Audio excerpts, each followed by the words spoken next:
Commander Daehyun stood on the bridge of his ship and stared at the screen. The blue scales on his forearms gleamed under the soft lights. He had been in space for 20 years, but he had never seen readings like these. His ship floated near Taeyang Station, a huge trading post at the edge of Coalition space. The Coalition was a government made up of dozens of alien species who worked together to keep peace in the galaxy. Daehyun served in the survey fleet, which explored new areas and checked old records. The screen showed data from a star system far away.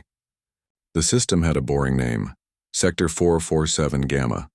300 years ago, scouts had visited it and wrote in their reports that nothing lived there, just empty planets and dead moons, not worth a second look. But now new scans told a different story. The system was full of energy.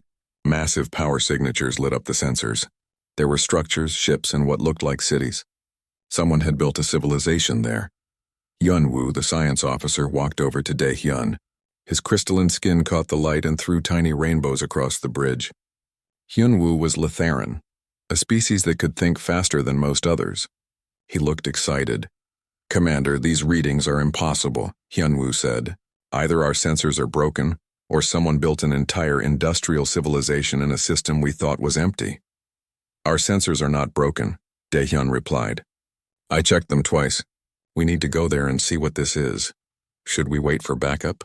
Hyunwoo asked. "No. If someone is hiding out there, I want to know why. And I want to know now." Daehyun turned to the pilot station. "Mireille, set course for Sector 447 Gamma. Maximum speed." Mireille looked up from her controls. She was human, 28 years old, with short black hair and eyes that missed nothing. Humans were rare in Coalition service. Earth had joined the Coalition only 50 years ago, and most humans stayed close to home. But Mireille loved flying, and she was the best pilot on the ship. "Course set, Commander," she said. "Jump in 3 minutes." The ship's engines hummed louder as they prepared for the jump. Space travel between star systems used special drives that bent reality and threw ships across huge distances in seconds. It felt strange every time, like falling and flying at the same moment. The jump happened. The universe twisted, and then they were somewhere else. When the screens cleared, everyone on the bridge went silent. The system was alive. Huge orbital stations floated around planets. Defense platforms bristled with weapons. Mining ships worked on asteroids, pulling out metals and resources. Cargo vessels moved between moons and stations in steady streams. Thousands of ships filled the space, and every single one was human. Mireille stood up from her seat. Her hands shook. "That's impossible. Those are human ships, human stations, human energy signatures. But there are millions of people here. Earth only has 3 colony worlds. How?" Before anyone could answer, a ship appeared on their sensors. It was moving fast, heading straight for them. The ship was sleek and dangerous looking, painted in dark blue with silver markings. "Incoming transmission," Hyunwoo said. Daehyun nodded. "Put it on screen." A woman appeared. She looked about 50 years old with gray streaks in her tied-back hair. She wore a uniform that Daehyun did not recognize, dark blue with gold trim and strange symbols on the shoulders. Her expression was calm but firm. "Coalition vessel, I am Captain Ji-won of the Taesan Defense Fleet. You have entered our space without permission. State your purpose." Daehyun stepped forward. "I am Commander Daehyun of the Coalition Survey Fleet. We detected unusual readings from this system and came to investigate. We mean no harm. But I must ask, who are you?" "Our records show this system is uninhabited." Ji-won smiled slightly. "Your records are very old, Commander.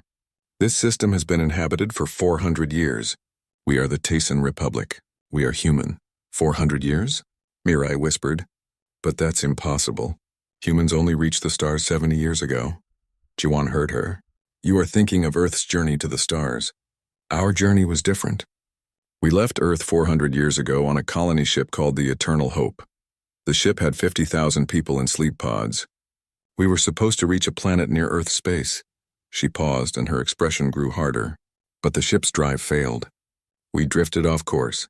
When we woke up, we were here, thousands of light years from home. The ship was dying. We had no way to fix it, no way to call for help, and no way to go back. So we survived," Ji-won continued. "We landed on the largest moon in this system. We called it Nuri. We built shelters, grew food, and started over. And over 400 years, we built everything you see now." Daehyun felt respect growing inside him. That is an impressive achievement. But why did you never contact the coalition? We would have helped you. Would you? Ji-won asked. Her voice was sharp now. Commander, about 200 years ago we finally developed jump drives. We sent scouts out to explore the galaxy. Do you know what they found? Daehyun said nothing. They found the coalition, Ji-won said. A massive government that controls most of known space. New species are treated like children. They get small territories and many rules. They need permission to expand. They must follow regulations that favor older species. We decided we did not want that, she continued. We chose to stay hidden. We masked our energy signals. We avoided all contact. For 300 years we built our civilization in secret. We advanced on our own, and now we are strong. Mirai stared at the screen. Her mind raced.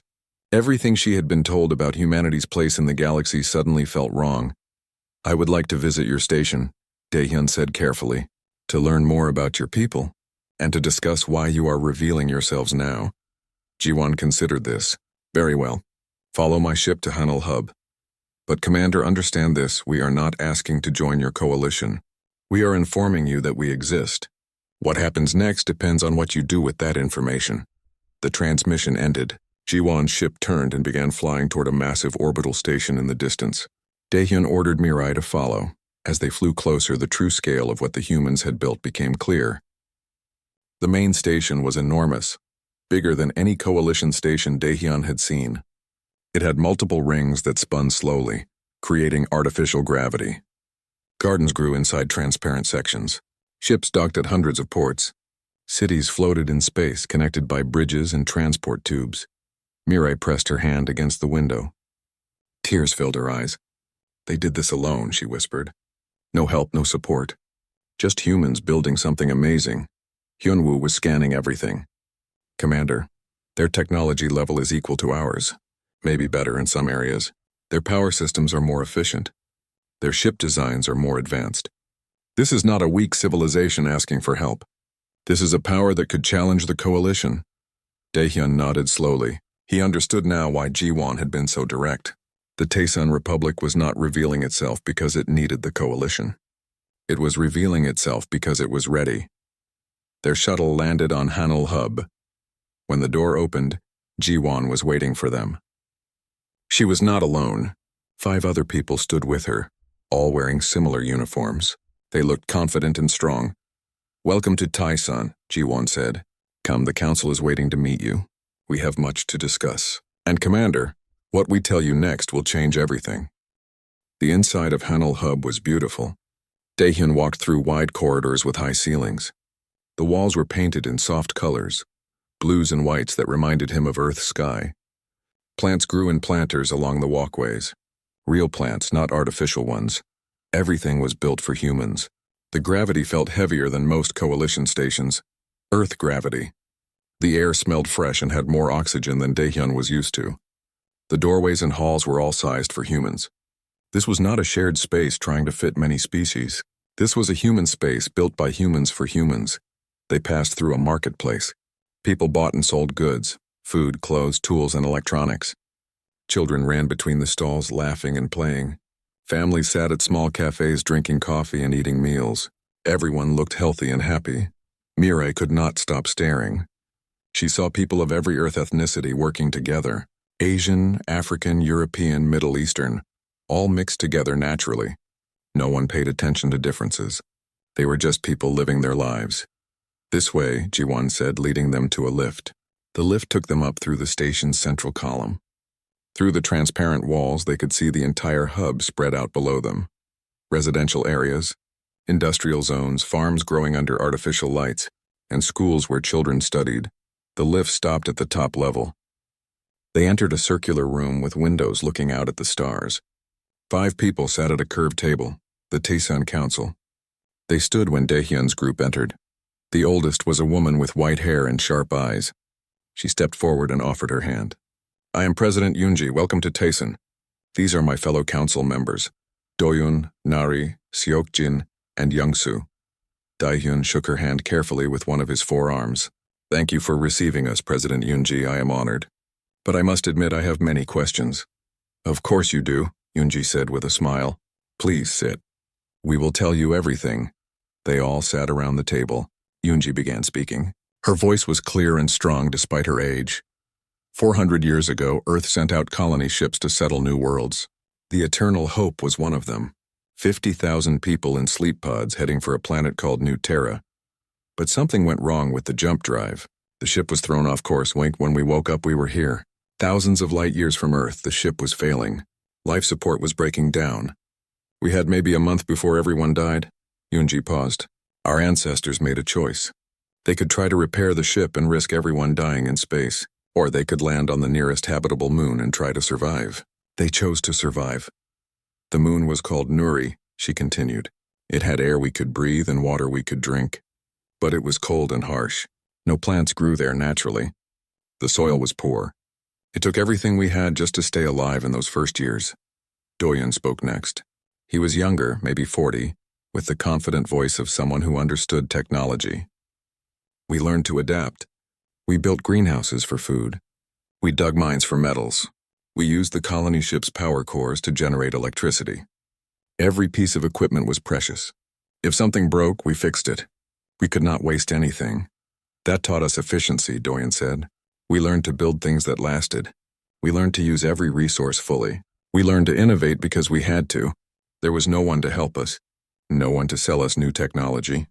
We had to figure everything out ourselves. Hyunwoo leaned forward. May I ask about your technology? I have been scanning your systems.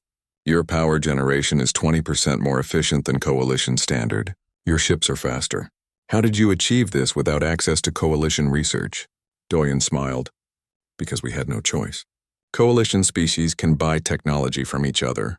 They can follow established designs. They can rely on what already exists. We could not do any of that. Every problem was new. Every solution had to be invented. When we needed better reactors, we built them from first principles, Doyen explained. When we needed faster ships, we tested hundreds of designs. When we needed weapons for defense, we created them from scratch. We were not limited by what others said was possible. We only cared about what worked.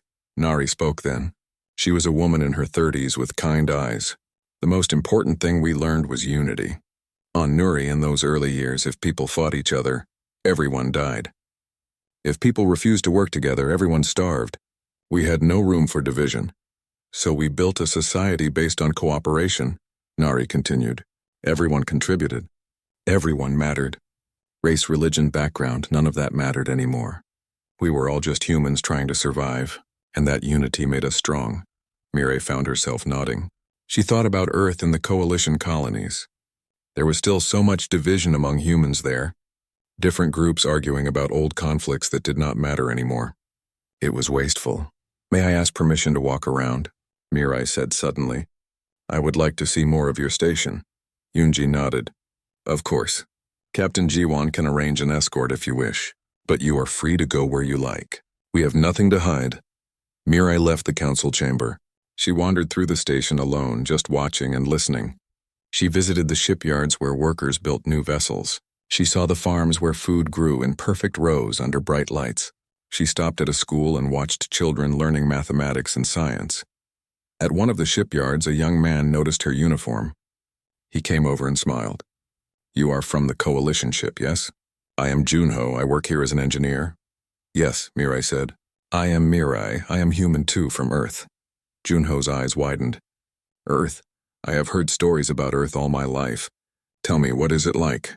Mireille described Earth, the oceans, the cities, the billions of people.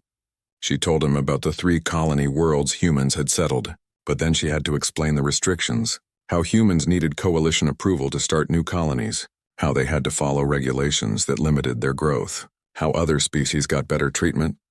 Junho looked sad. That does not sound right. Humans are capable of so much more. Look at what we built here. We have 17 settled moons now. We have mining operations on every planet in this system. We have hundreds of ships, and we did it all without anyone's permission. Why did you hide? Mireille asked. If you are this strong, why not reveal yourselves earlier? Because we were not ready, Junho said simply. 200 years ago, when we first developed jump drives, we sent scouts to explore. They came back with reports about the Coalition, a huge government that controlled everything. New species were treated like junior members.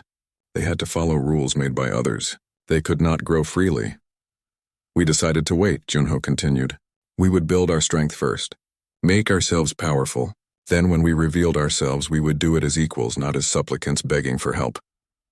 Mirai felt something shift inside her. She had served the Coalition for 5 years. She had believed it was the best path for humanity.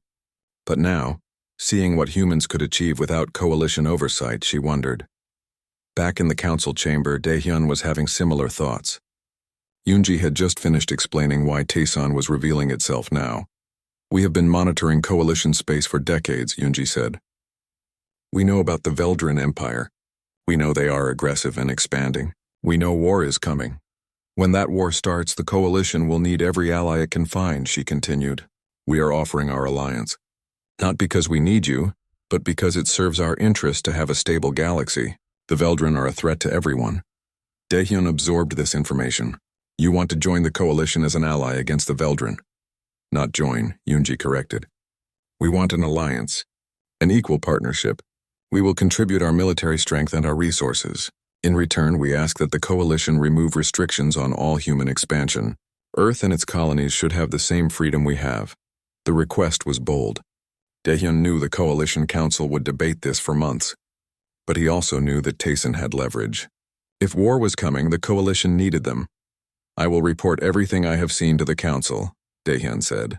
I will recommend that they accept your terms. But I must warn you, there will be resistance. Some species will not want to give humans more freedom. Then they are fools, Sokjin said. He was the youngest council member, sharp and direct. Humans have potential that most species lack. We adapt faster. We innovate better. We work harder. The Coalition should want strong human members, not weak ones. Before Daehyun could respond, Jiwon entered the chamber. President Yoonji, we have received word from our scouts. The Veldrin are massing fleets on the border. Our intelligence suggests they will attack within 3 months. The room went quiet. Yoonji looked at Daehyun. You see, Commander? Time is short. The Coalition must decide quickly. Will they accept our partnership? Or will they face the Veldrin alone? Daehyun stood. I will transmit my report immediately. And President Yoonji, I will tell them the truth that Taesan is the most impressive human achievement I have ever seen. That you have built something the Coalition should be honored to have as an ally. As Daehyun left to return to his ship, Jiwon caught Mirai in the corridor. She handed her a small data chip. This contains information about how the Coalition has treated Earth. Read it. The Coalition High Council chamber was the largest room on Viren Prime, the capital world. The ceiling rose 30 meters high, supported by columns carved from blue crystal. Windows looked out over the city, a place where dozens of species lived together in carefully designed harmony. Today, every seat was filled. Representatives from 43 species sat in their assigned places. Vexians with their blue scales and 4 arms, Litherans with crystalline skin that reflected light, Chithan insect-like beings with compound eyes, Aryans floating in specially designed gravity fields, and dozens more. At the center table sat Chancellor Vexar, the Vexian leader who had guided the Coalition for 20 years. He was old now, his scales fading to pale blue, but his mind was still sharp. He called the session to order with a simple gesture of one hand. Commander Daehyun will present his findings, Vexar announced. Daehyun walked to the presentation platform. He activated the holographic display and images of Taesan appeared. The orbital stations, the ships, the cities, and the people. The chamber fell silent as he spoke. 400 years ago, a human colony ship was lost. We all believed it was destroyed. But the ship survived. 50,000 humans landed on a moon in Sector 447 Gamma and built a civilization in complete isolation. They call themselves the Taesan Republic. He showed them the data. Population 8 million humans. Territory. 1 complete star system with 17 settled moons. Military strength over 300 warships. Technology level. Equal to or better than Coalition standard in many areas. The chamber erupted in noise.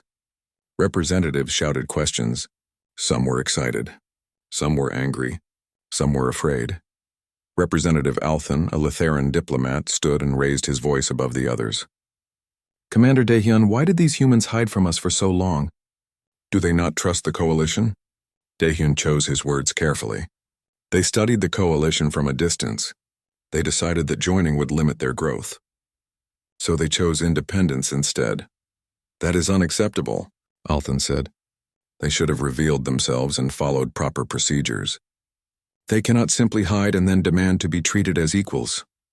Ambassador Hana stood up. She was human, Earth's representative to the coalition. She was an older woman with gray hair and a strong voice.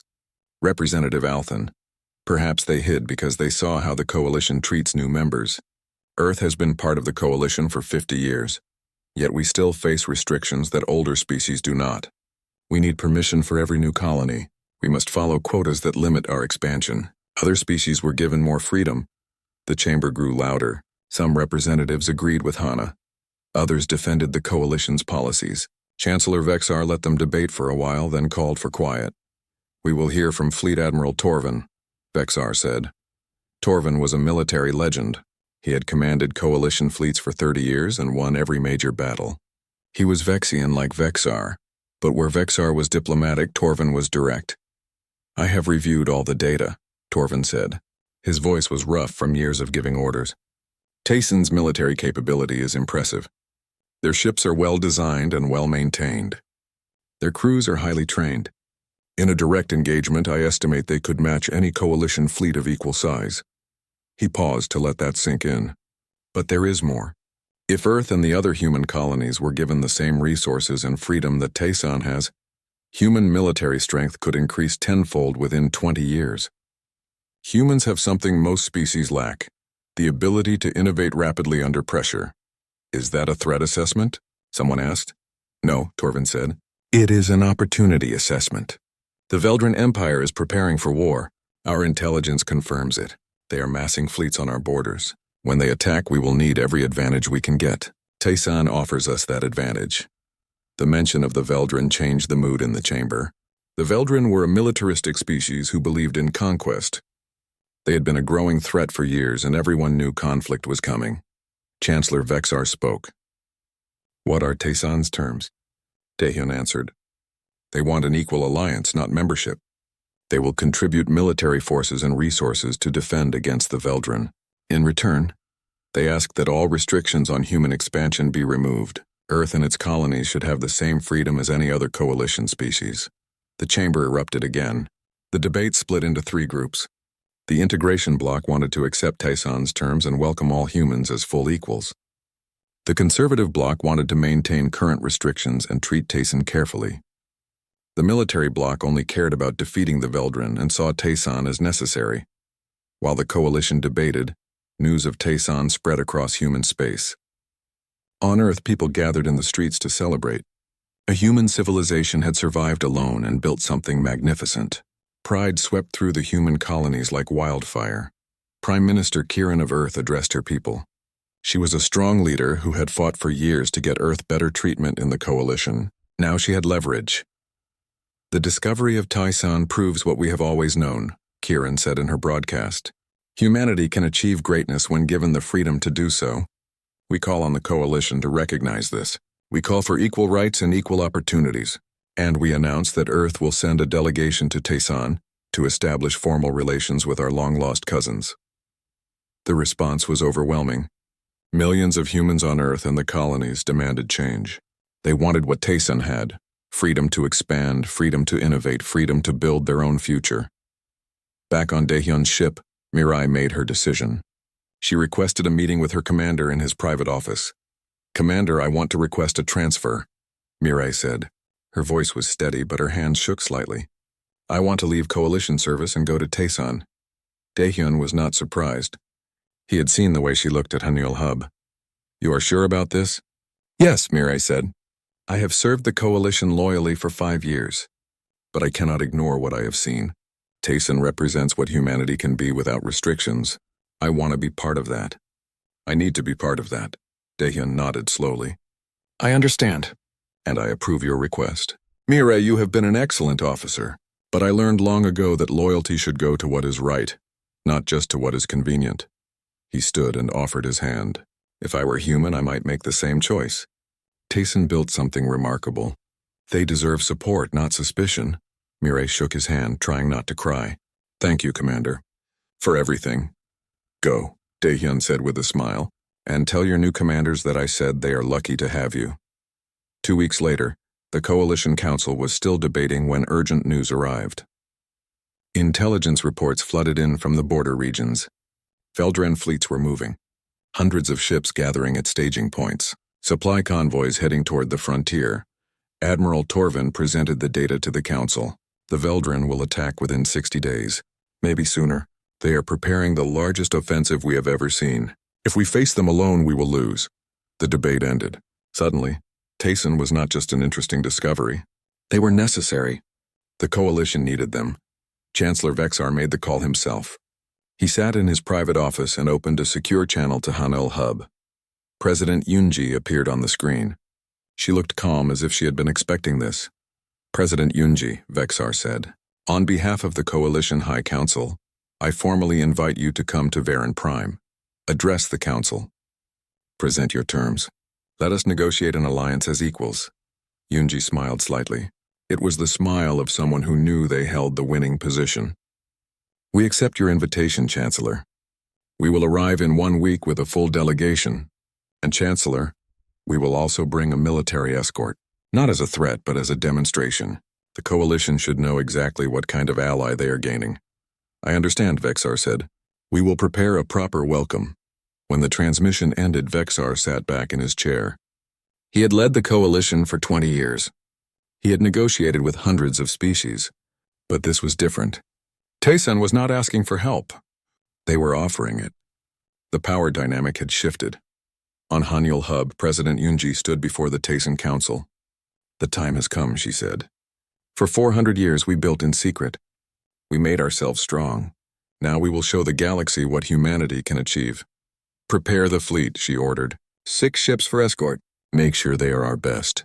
When we arrive at Varan Prime, every species in that council chamber should look at our ships and understand. Humans are not to be underestimated. Captain Jiwan saluted. It will be done, President. We will make you proud. Yunji looked out the window at the shipyards where workers prepared the vessels. This is not about pride, Captain. This is about showing them the truth. Humanity deserves respect, and we are going to earn it. The ships powered up their engines. Jump drives charged. Crews took their positions. The Tayson fleet was about to enter Coalition space for the first time in 400 years, and the galaxy was about to learn what a hidden human colony had become. 6 Tayson warships dropped out of jump space at the edge of the Varen system. They appeared on Coalition sensors like ghosts materializing from nothing. Every defense platform in the system immediately locked weapons on them, then hesitated. These were the expected visitors. The ships were beautiful. Each one was painted deep blue with silver markings that caught the light from Varen's sun. They moved in perfect formation, their engines humming with power. Coalition officers watching from the defense stations had never seen human ships like these. They looked dangerous. Admiral Torvin commanded the welcoming fleet personally. He stood on the bridge of his flagship and studied the Tayson vessels through the sensors. The data impressed him. The ships were smaller than Coalition cruisers but moved faster. Their energy signatures suggested powerful reactors. Their hull plating was thick and well-designed. Open a channel, Torvin ordered. Captain Jiwan appeared on screen. She wore her uniform with quiet pride. Behind her, the bridge of her ship looked efficient and clean. Human crew members worked at their stations with focused attention. Captain Jiwan, Torvin said, welcome to Varen Prime. We will escort you to the orbital platform where the council waits. Thank you, Admiral, Jiwan replied. We are honored by your personal attendance. The 2 fleets flew together toward the capital world. Coalition officers could not stop staring at the Tayson ships. They moved with a grace that suggested excellent pilot training. Their formation never wavered. When they changed direction, all 6 ships moved as one. One of Torvin's officers spoke quietly. Admiral, those ships are military vessels. Real warships, not exploration craft pretending to have weapons. They were built for combat. I noticed, Torvin said. Good. We need warriors, not diplomats in uniform. The ships docked at the central orbital platform. President Yunji led the Tayson delegation into the council chamber. She walked with confidence, flanked by her council members. Doyun, Nari, Seokjin, and Youngsu. Captain Jiwan followed behind them. The chamber was packed. Every coalition species had sent representatives. Media feeds broadcast the moment across hundreds of worlds. This was history happening in real time. Chancellor Vexar stood to greet them. President Yunji, welcome. The Coalition High Council is honored by your presence. Yunji bowed slightly. The honor is ours, Chancellor. We come to speak of alliance and mutual benefit. She walked to the speaker's platform. The holographic displays activated, showing images of Tayson, the cities, the stations, the ships, and the people. She began to speak. 400 years ago, 50,000 humans faced certain death. They could have given up. They could have accepted their fate. Instead, they chose to survive. They landed on a frozen moon and built shelters with their own hands. They grew food in greenhouses made from salvaged ship parts. They raised children and taught them to never surrender. The chamber was silent. Everyone listened. Generation after generation we built, Yunji continued. We learned to mine asteroids. We developed new technology. We expanded to other moons. We created a society based on merit and cooperation. And yes, we hid. We hid because we wanted to be strong before we revealed ourselves. We wanted to come to you as equals, not as supplicants. She changed the display to show military data. Today, Tayson has a population of 8 million. We control 17 settled moons. We have a fleet of over 300 warships. Our technology equals or exceeds coalition standard in many areas. We are strong. We offer you an alliance, Yunji said firmly. We will contribute our military strength to defend against the Veldran threat. We will share our technology and resources. In return, we ask one thing, that all human worlds be given equal status in the coalition. Remove the restrictions on Earth and its colonies.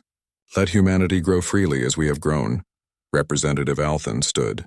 President Yunji, how can we trust a civilization that hid from us for centuries? How do we know you will honor any agreement? Before Yunji could answer, alarms screamed throughout the station. Red lights flashed. The holographic displays changed to show tactical data.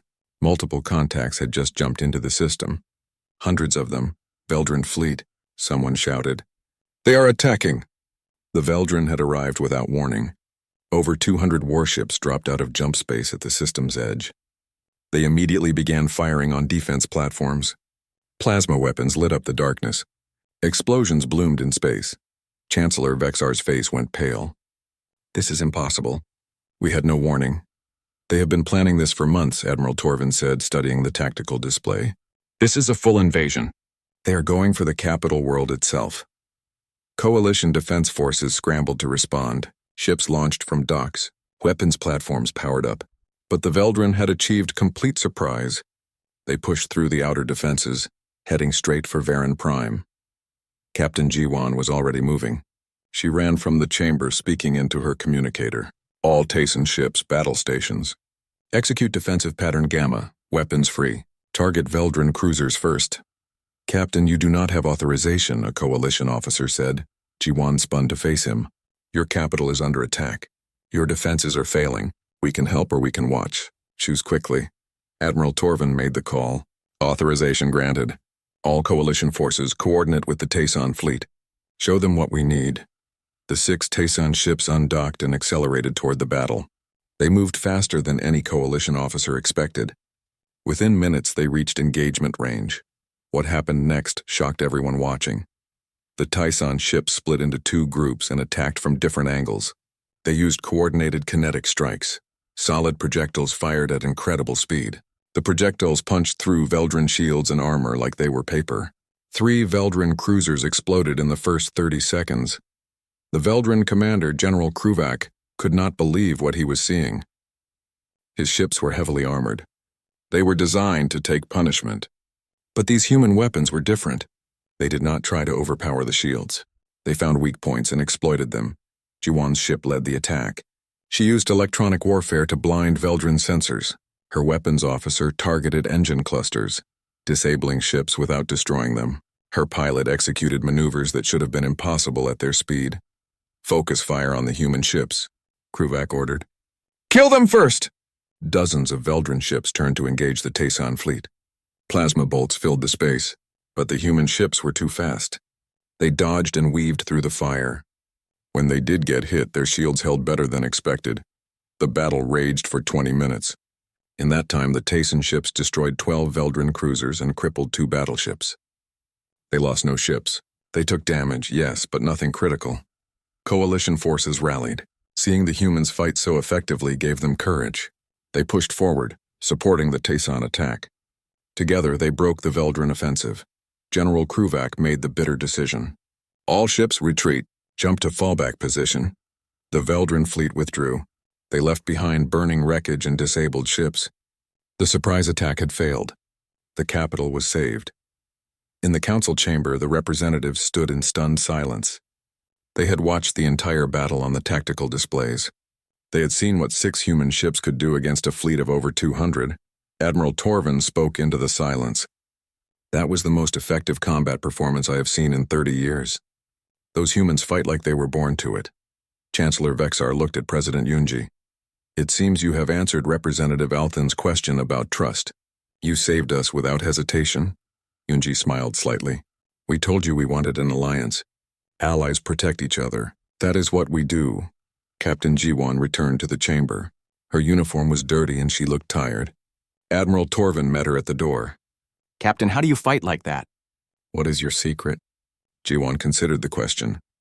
Humans come from a death world, Admiral. Earth is more dangerous than most habitable planets. We evolved competing with predators and each other. When we fight, we commit completely. We do not hold back. We do not give up. And we never ever quit.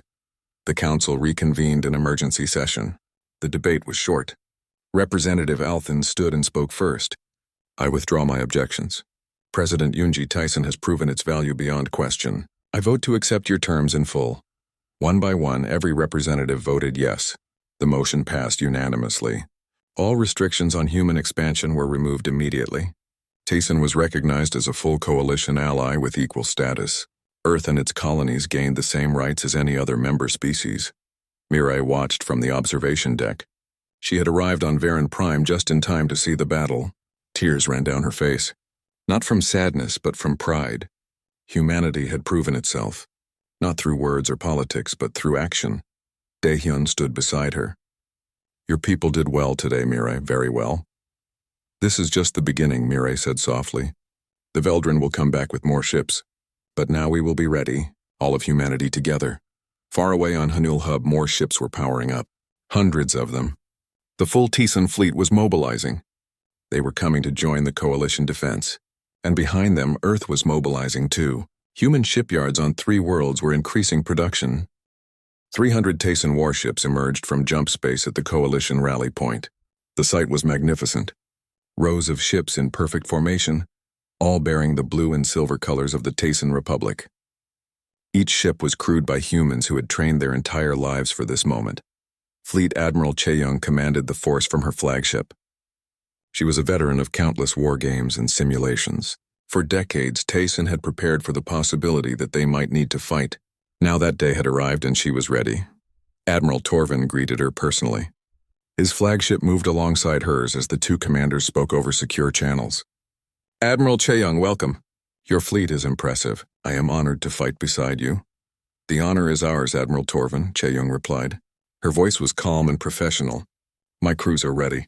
Tell us where you need us. Torvin sent her the tactical plans. The Veldran were massing forces across 12 systems. Their strategy was simple. Overwhelming force applied everywhere at once. They would grind down coalition defenses through sheer numbers. We need your fleet to anchor the center defense line, Torvin explained. The Korvax system is the key. If it falls, the Veldran will have a clear path to our core worlds. Can you hold it? Chaeyoung studied the data. Korvax was a junction system with multiple jump points. The Veldran would attack with at least 500 ships. Coalition forces there numbered only 400. But with the Tyson fleet, they would have 700 total. We will hold it, Chaeyoung said simply. And, Admiral, we will do more than hold. We will break them. While the fleets prepared, Earth was transforming. The news of Tyson's military success spread like wildfire through human colonies. People who had never considered military service suddenly volunteered. Recruitment centers could not handle the crowds. Prime Minister Kiran addressed the human worlds. She stood before cameras in Earth's capital and spoke with passion. For 400 years, our cousins survived alone. They built something magnificent through determination and unity. Now they fight for all of us. It is time we returned the favor. It is time all humans stood together. The response was immediate. Earth shipyards doubled their output. Engineers from Earth traveled to Tyson to learn their advanced techniques. Tyson sent instructors to Earth to train coalition crews. Within weeks, the first joint human task forces began forming. The Veldran Empire launched its main offensive 2 months after the failed attack on Varen Prime. Over 1,000 warships crossed the border in a coordinated strike. General Kruvak commanded from his massive battleship, determined to erase his previous defeat. The battle for Korvac's system began at dawn on a Tuesday. The Veldran fleet emerged from jump space in 3 waves.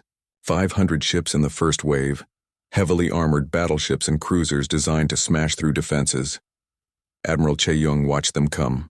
She had positioned her fleet in a defensive shell around the key jump points. Coalition ships held the center, providing firepower. Tyson ships guarded the flanks, ready to strike.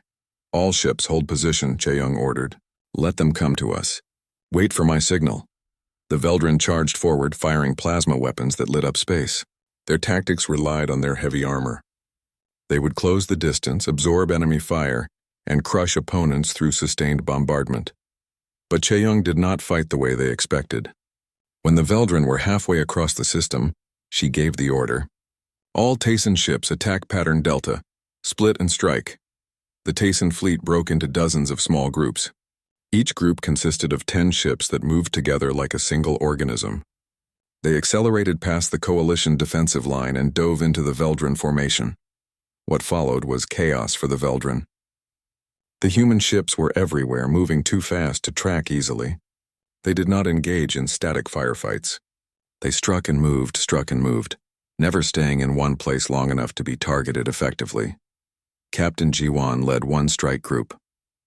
Her squadron targeted Veldran supply ships, the tankers and ammunition carriers that supported the battle fleet. Without supplies, warships could not sustain combat. 3 supply ships exploded under kinetic bombardment. The explosions damaged nearby warships. This is how humans hunt, G1 said over the tactical channel. We chase our prey until it cannot run anymore. We target the weak points. We never give them rest. General Kruvak watched his formation fall apart. His heavy battleships were too slow to catch the human ships. His weapons could not hit targets that moved so unpredictably. Within 2 hours, he had lost 50 ships and gained nothing. Change tactics, Kruvak ordered. Focus on the coalition ships. Ignore the humans for now. The Veldran fleet regrouped and pushed toward the coalition defensive line. This time they made progress. Their heavier weapons began taking a toll on coalition ships. The center line started to buckle. Che-Young saw the danger immediately. All Tyson ships converge on coordinates Alpha 7. We break their assault now. The scattered Tyson groups came together like a spear. 300 ships formed into a single striking force and punched through the Veldran fleet's rear. They destroyed 2 battleships and crippled 5 cruisers in minutes. The Veldran attack faltered. Daehyun commanded a coalition cruiser squadron. He watched the human attack with amazement. They fight like one mind spread across hundreds of ships. How do they coordinate so perfectly? Mirai, now flying for Tyson, answered over the shared tactical network. We trained together from childhood. We learned to trust each other completely. When you know your squadron will never abandon you, you can take risks others cannot. The battle raged for 16 hours. The Veldran threw everything they had at Korvac's system. They brought in their second wave, another 300 ships. Then their third wave, 200 more. But the humans would not break. When coalition ships needed repairs, Tyson ships covered them. When ammunition ran low, human supply ships rushed forward with fresh loads. When crews grew exhausted, relief crews took their places. Finally, General Kruvak accepted the truth. He could not win. The humans were too skilled, too determined, and too many. All forces retreat to fallback positions, he ordered. The words tasted like poison. The Veldran fleet withdrew. They left behind over 400 destroyed or disabled ships. The coalition had lost 180 ships. The Tyson fleet lost only 43. Chancellor Vexar sent a personal message to Admiral Che-Young. You saved us. Without Tyson, we would have lost this war before it truly began. In the weeks after the battle, something unexpected happened. Other coalition species began studying human tactics. Vexian crews requested human instructors. Lithuran engineers examined Tyson ship designs. Chithan commanders asked to embed with human squadrons to learn their methods. Admiral Torvin spoke to his officers about it. I have fought for 30 years. I have seen dozens of species in combat. But humans are different. They do not just fight to win. They fight with everything they have every single time. That kind of determination cannot be taught easily, but we can learn from it. On Earth, President Yoonji of Tyson met with Prime Minister Kiran for a historic ceremony. They signed the Treaty of Reunion in front of cameras broadcasting to every human world.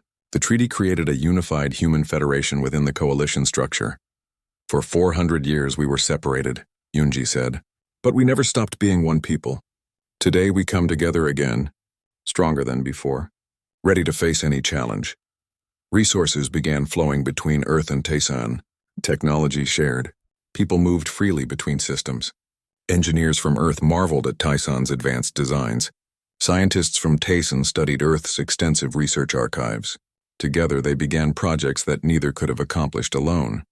The war with the Veldran continued, but the momentum had shifted. Every month, more human ships joined the coalition fleet. New colonies were established using Tayson's efficient methods. Human advisors improved coalition logistics and tactics. Mireille received a promotion to squadron commander.